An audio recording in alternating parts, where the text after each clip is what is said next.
dari Prodi S1 Teknik Biomedis, kelas TB05B.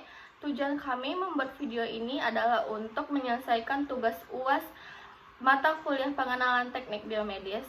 Sebelum lanjut ke video berikutnya, perkenalkan, nama saya Urfa Hawadestri. Saya Atira Ramadhani. Saya Firunisa Fitria. Saya Afro Kristal Wisnulihata. Saya Kristina Olivia Tampunan. Baik, selamat menyaksikan. Apa sih CGM itu? CGM atau Continuous Glucose Monitoring adalah suatu alat yang digunakan untuk memantau glukosa darah secara terus-menerus. CGM digunakan oleh orang-orang yang mengobati diabetes menggunakan insulin. Misalnya orang yang menderita diabetes tipe 1, tipe 2, dan jenis diabetes lainnya seperti diabetes gestasional. Pemantauan kadar glukosa darah sangat penting bagi penderita diabetes karena seiring waktu, kadar yang tinggi dapat merusak mata, saraf, ginjal, pembuluh darah, dan bagian tubuh lainnya secara permanen. Lalu, apa keunggulan dari alat tersebut? Yang pertama, menunjukkan gambaran yang lebih besar tentang bagaimana diabetes mempengaruhi kita. Yang kedua, menghasilkan perawatan yang lebih personal. Dan yang ketiga, memberikan peringatan ketika kadar glukosa terlalu rendah atau terlalu tinggi. Selanjutnya adalah cara penggunaan alat tersebut. Yang pertama, masukkan sensor kecil tepat di bawah kulit, biasanya di perut atau lengan. Aplikator membuat proses ini cepat dan mudah dilakukan. Pita perekat menahan sensor di tempatnya. Yang kedua, sambungkan pemancar CGM ke sensor atau sensor dan pemancar akan tersambung. Harus mengisi daya beberapa pemancar sebelum menyambungkannya ke sensor.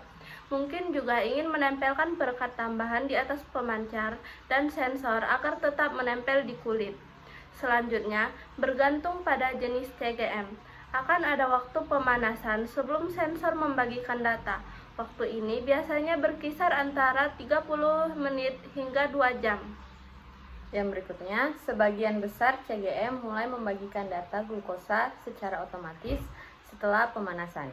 Sebagian memerlukan kalibrasi glukosa darah dengan tusuk jari sebelum mulai membagikan data.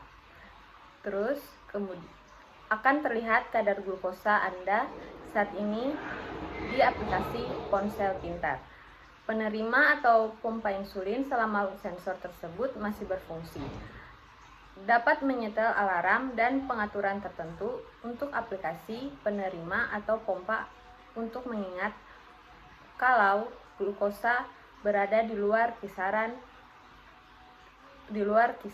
Kisaran ini bervariasi dari orang ke orang. Yang terakhir, setelah sensornya kadaluarsa atau gagal, Anda akan memulai prosesnya lagi. Oke guys, jadi kesimpulan dari pemaparan kami tadi adalah Continuous Glucose Monitoring atau CGM adalah alat pemantau glukosa darah secara berkelanjutan yang membantu penderita diabetes memahami pola kadar gula darah, memberikan peringatan dini saat kadar glukosa terlalu tinggi atau rendah, dan mendukung perawatan yang lebih personal. Dengan menggunakan sensor di bawah kulit yang terhubung ke perangkat, CGM mempermudah pemantauan diabetes secara real-time untuk pengelolaan yang lebih efektif. Sekian presentasi yang dapat kami sampaikan, kurang dan lebihnya mohon maaf. Kami tutup dengan sebuah quote. Gula dalam hidupmu cukup dari senyumanku, bukan dari makanan yang berlebihan. Paham! Jangan lupa like, comment, Subscribe. And share. bye!